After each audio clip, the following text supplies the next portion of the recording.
Hello, my name is Kevin Impellizeri, and I'm a history doctoral candidate and a museum studies student at the University of Delaware.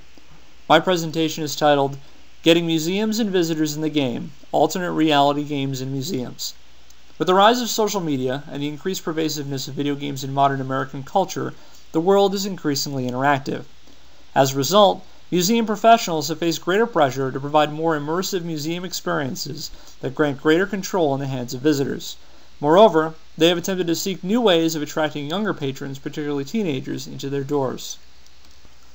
In an effort to keep up with the rise of new technology, museum professionals have begun integrating social and interactive media into their institutions. Museums have started Twitter feeds, Facebook pages, Flickr albums, and blogs to bring the museum experience to visitors in the hopes that people will in turn visit their physical sites. Moreover, some have begun integrating elements of interactive media such as video games into their institutions, and there has become increased debates over the gamification of museums. Speaking at a presentation held by the Center for the Future of Museums in December 2008, game developer Jane McGonigal described video games as museums' competitors for the attention of potential visitors, and encouraged museum professionals to integrate the mechanics of games as a means of attracting a broader audience. According to McGonigal, games offer several advantages that museums should seek to exploit. Games offer satisfying work, the experience of being good at something, time spent with people we like, and the chance to be part of something bigger. In order to capture the effective power of video games, museums need to create experiences that empower the visitor. Therefore, McGonigal introduced them to the alternate reality game as a useful means of fostering a more immersive experience for museum patrons. The ARG has become a popular new topic recently, and some institutions have implemented it with varying levels of success. This presentation will introduce you to the alternate reality game, introduce what it is, how it has been implemented both in museums and other media, and the benefits and challenges the ARG presents for museums in the 21st century. First, what is an alternate reality game? Broadly defined, an ARG is a narrative-driven, puzzle-based, interactive game that relies on audience participation and utilizes real-world environments and social media. In practice, the ARG acts as an interactive mystery, where players work together to solve clues scattered in various media, from television and radio to web-based social media such as Facebook, Twitter, and blogs, to real-world environments. While there are different kinds of ARGs, they share several key characteristics. First, they're puzzles. They rely on various media in both real and virtual spaces. They rely on the collaboration of players to drive the narrative forward, and since they operate in the real world, they require a willful suspension of disbelief among players as it implements a fictional narrative into a real-world environment. ARGs have most frequently been utilized as viral marketing campaigns for film, television, and other media, including the movies Cloverfield and The Dark Knight, the TV show Lost, and the 9 Inch Nails album Year Zero.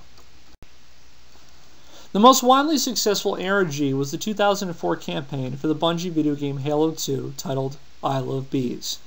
In summer 2004, selected ARG fans received jars of honey in the mail. The honey jars came with an assortment of lettered tiles which when put together spelled the phrase I love bees. Soon after, the cinematic trailer for Halo 2 included a brief flash of the URL ilovebees.com, the homepage of a beekeeper named Dana, who had recently had her website hacked by what turned out to be a sentient AI named Melissa. Melissa posted on the site a series of cryptic numbers, which players determined represented GPS locations for payphones spread across the country with specific times when the phones would ring. This sent participants to each of the locations where they received a phone call with more clues. As the game progressed, players were able to communicate with Melissa, and she required them to complete specific tasks over the phone, such as telling a joke or singing a song. Players collaborated, discussed their findings and theories, and coordinated trips to the payphones through online message boards such as unfiction.com. When all the clues were put together, it was revealed that Melissa was sent from the future when Halo 2 takes place, and the game concluded with her being transported to her own time. Following the game's completion in November 2004, players were rewarded with the chance to play Halo 2 in select cities before the game's official release. In total, over 2.5 million people participated in the game, and it's widely acknowledged from experts as the most successful ARG to date. 4 years later, the Smithsonian's American Art Museum implemented the first museum-based ARG called Ghost of a Chance, which they developed in collaboration with ARG developer City Mystery. On July 18, 2008, Craig Torres, a bodybuilder hired by the museum, made an appearance at ArgFesticon, a convention for ARG enthusiasts where he displayed henna tattoos resembling art in the museum. One tattoo was an image of an eye with the words Luce's Lover's Eye written above it. People who searched online using this phrase as a search term found a page at the Luce Foundation Center with a hidden link to the main page of Ghost of a Chance, which the main game of began on September 8th, 2008. In the main game, players were introduced to Daniel Libb and Daisy Fortunis, a pair of fictitious workers for the Smithsonian who were developing an exhibit for the museum. Over time, it was revealed through their Facebook and MySpace pages and in YouTube videos that the pair found themselves haunted by ghosts occupying the museum. As the two documented their experiences and gradual descents into insanity, it was the job of the players who followed them to complete certain tasks in an effort to lay the wayward spirits to rest. Players could submit homemade artifacts for Daniel and Daisy's exhibit, and they participated in 2 live events organized by the Smithsonian.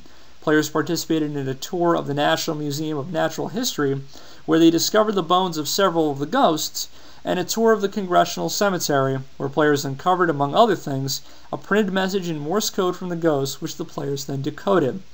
Throughout the course of the game, players discussed and disseminated clues on the forums of the alternate reality gaming site, unfiction.com. The game culminated on October 25, 2008, when players visited the museum for a day-long scavenger hunt.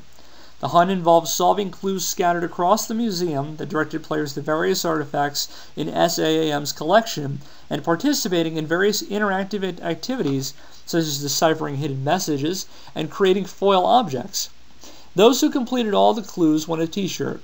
According to a 2009 report by project manager Georgina Bath Goodlander, over 6,100 people participated online, and a total of 244 people came for the final event of Ghost of a Chance, and she reported the SAAM's interest in implementing ARGs in the future. Smaller institutions have also implemented ARGs. However, they demonstrate the challenges involved in carrying them out. Take, for example, the Lone Star Caper, executed in March 2011 by the Texas Ranger Hall of Fame and Museum in Waco, Texas. As opposed to an outside firm, the Lone Star Caper was developed by a single person, Heather Mauger, a graduate student in Baylor University's Department of Museum Studies. Mauger's game involved players attempting to foil a planned robbery at the museum, and the goal was to identify the burglar and what artifact he planned to steal. Mauger set up a blog to disseminate clues and hidden messages. She also created a Facebook account of the burglar. To market the event, she posted a link to the blog on several social networking pages and wrote the URL in chalk around the campus at Baylor University in hopes of creating a viral following. When participants arrived for the live event on March 19, 2011, staff members distributed handouts that had the first clue. Subsequent clues were scattered across among the museum's exhibits. Overall, surveyed visitors expressed approval for the game. However, in her final report, Mauger expressed her dismay over the small turnout and the low completion percentage. In total, only 13 people participated in the Lone Star Caper, of which only one group completed the game. Ultimately, Mauger concluded while ARGs are a useful means of encouraging learning through visitor participation, they are clearly not for all institutions.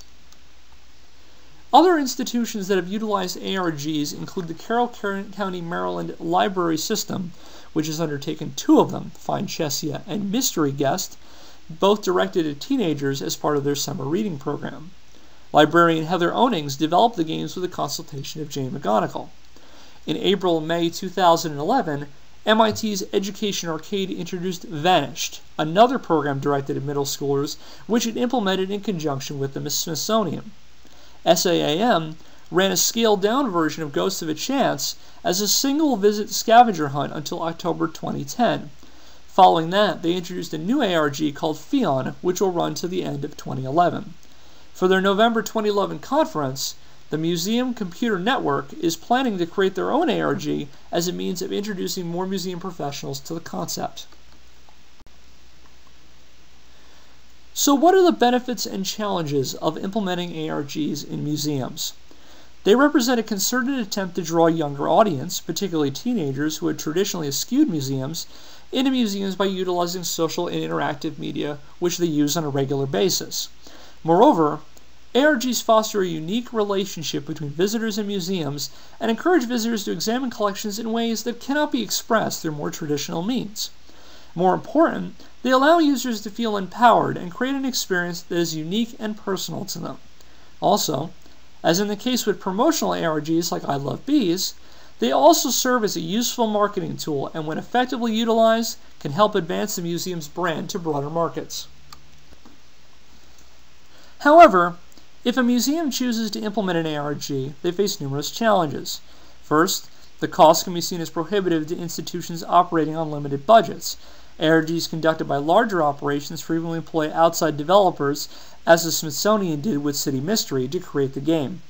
Just as important as the financial investment is the time investment, as creating and maintaining an ARG can be time and labor intensive, providing an added strain for volunteer-run institutions or those with limited staff. Most important, as ARGs rely on social and interactive media, they require museum professionals to be adept at utilizing Facebook, Twitter, YouTube, and other web-based content, and there are numerous small volunteer-run operations that a few or no staff members would experience in these new technologies. These limitations put ARGs out of the reach of many small institutions which do not have the dedicated staff or resources of larger museums like the Smithsonian. Barring institutional grants, such as the IMLS grant Carroll County Library received, or dedicated tech-savvy volunteers and staff members, the decision whether or not to create an ARG reveals the technological haves and have-nots of the museum community. Another disadvantage pointed out by those who have implemented them is they are audience-specific. Implementation has proven that the people most likely to participate in ARGs are those who already know about them. Moreover, the use of games in museums can be seen as age-restrictive, as existing visitors, particularly the older and more traditional museum goers, may not be receptive to bringing games into the museum. Moreover, while ARGs can draw in new visitors, it is unclear as of yet whether they foster retention or keep the new visitors coming after the game has come to a close. Whether the ARG offers only a short-term boom or has long-term success has not yet been sufficiently answered. Nevertheless, implementation of these projects reveals the real benefits of utilizing ARGs as promotional and pedagogical tools. Even where the results have been less than ideal, project reports from institutions such as the Carroll County Library, SAAM, and the Texas Ranger Hall of Fame reveal positive visitor feedback and an interest from project coordinators to implement similar initiatives in the future. In conclusion, ARGs can serve as an exciting new way for museums to attract broader audiences, provided they have the resources available to implement them effectively. Thank you for your time.